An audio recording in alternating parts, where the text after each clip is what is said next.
প্রাথমিক জিজ্ঞাসাবাদে জানা যায় গ্রেপ্তারকৃত ব্যক্তিদ্বয় 6 মাস পূর্বে ব্যাটম্যান ওয়াইল্ড ও ব্যাটম্যান নামে একটি টেলিগ্রাম গ্রুপ খোলার মাধ্যমে একটি সংগঠিত চক্র হিসেবে কাজ করছিল এবং সামাজিক যোগাযোগ মাধ্যম ফেসবুক সহ বিভিন্ন প্রচার মাধ্যমে তারা এসএসসি 2026 পরীক্ষার প্রশ্নপত্র ফাঁস সংক্রান্ত গুজব ছড়িয়ে আসছিল।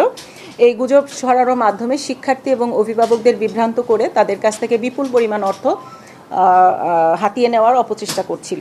তাদের ব্যবহৃত মোবাইল ফোন এবং ডিজিটাল ডিভাইসগুলো জব্দ করা হয়েছে এবং সেগুলো বিশ্লেষণ করে এ ধরনের অপরাধমূলক কর্মকাণ্ডের প্রমাণও পাওয়া গিয়েছে। গ্রেপ্তারকৃতদের বিরুদ্ধে সংশ্লিষ্ট থানায় আইনানুগ ব্যবস্থা গ্রহণ করা হয়েছে এবং এই চক্রের সাথে অন্যান্য জড়িত আসামিদেরকে গ্রেপ্তার করার কার্যক্রম অব্যাহত রয়েছে।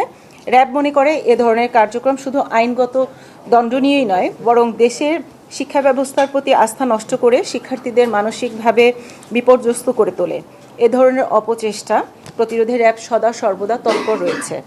সাধারণ জনগণ, বিশেষ করে শিক্ষার্থী এবং অভিভাবকদের প্রতি আহ্বান, এ ধরনের গুজবে বিভ্রান্ত না হয়ে আইনশৃঙ্খলা বাহিনীকে সহযোগিতা করুন এবং কোনো ধরনের কোনো সন্দেহজনক ঘটনা ঘটে থাকলে এবং এই ধরনের কোনো গুজব কেউ ছড়িয়ে থাকলে অবশ্যই র্যাবকে অবহিত করুন।